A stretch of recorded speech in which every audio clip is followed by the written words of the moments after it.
Be ready.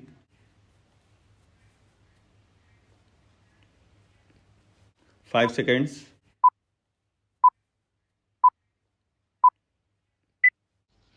Start. A bare perusal of the provisions would go to show that where the management has notified a vacancy to the board in accordance with section 10 within bracket 1 of the aforequoted act and the post of principal or headmaster actually remained vacant for more than 2 months, the management has to fill such vacancy on purely ad hoc basis by promoting the senior most teacher in the lecturer's grade in respect of a vacancy in the post of the principal and in the trained graduate's grade in respect of a vacancy in the post of the headmaster.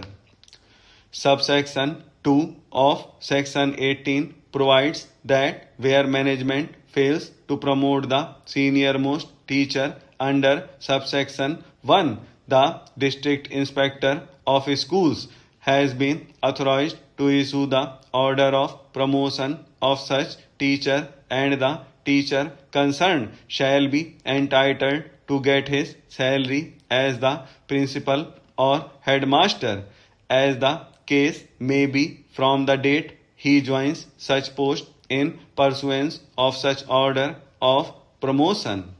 Subsection 3 provides that where the teacher to whom the order of promotion is issued under subsection 2 is unable to join the post of the principal or headmaster, as the case may be, due to any act or omission on the part of management, such teacher may submit his joining report to the inspector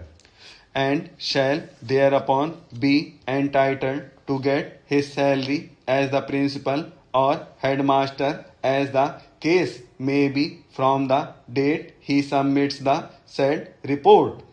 Subsection 4 of Section 18 provides that every appointment of an ad hoc principal or headmaster under subsection 1 of subsection 2 shall cease to have effect from when the candidate recommended by the board joins the post.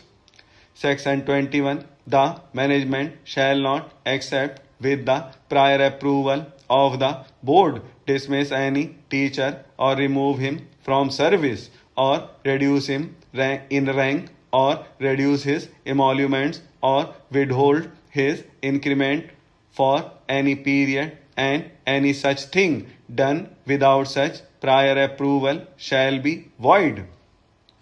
In the present case, it has been sought to be contended that Section 18 imposes unreasonable restriction on the right of management to appoint ad hoc principal of their choice, and without their wish senior most teacher is trusted upon the institution.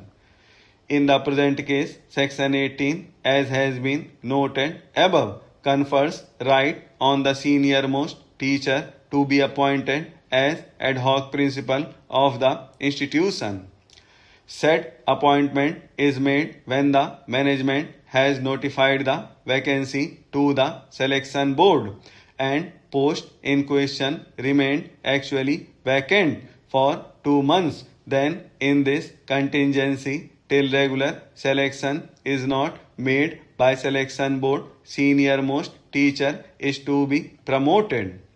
Substantive appointment is to be made on the recommendation of selection board.